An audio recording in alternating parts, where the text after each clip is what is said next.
The Putnam Museum in Davenport has hundreds of artifacts in its collection, but a select few are never shown to the public. News 8's Colin Riviello joins us in studio tonight to explain what's so special about those objects. Good evening, Colin. John, those artifacts are the remains and objects of Native Americans from centuries ago. In a process called repatriation, the museum tries to find the tribe the remains belong to. Right now, the museum says it's awaiting the pickup of 5 objects. However, News 8 wasn't allowed to film those objects because of their sensitive nature.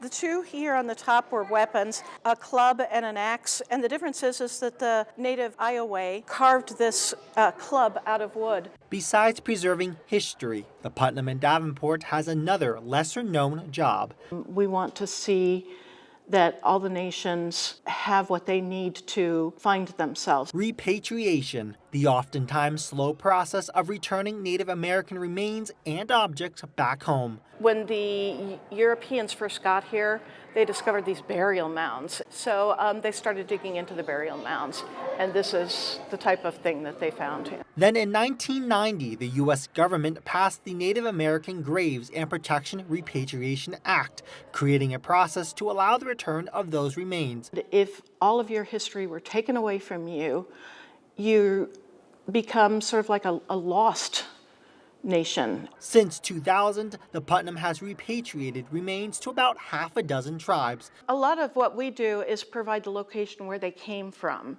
And then the tribal nations, as they start reviewing their history and start their own NAGPRA process, track down where their people have been. Then the museum waits until a tribe reaches out. The nation I'm working with now has claimed patrimony for 5 objects, which have just been deaccessioned from our collection. The museum says finding a match isn't always filled with fanfare. It's like when you are going to bury your own loved one. It's not a great big party that you have. But still an important moment for the tribe and for the museum. Putnam isn't the only institution in the Quad Cities to have remains. Palmer College also says it's in possession of a few as well. John?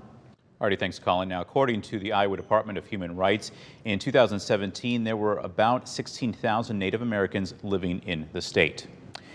Illinois lawmakers advanced a bill that would require public schools to include Native American history in their curriculum.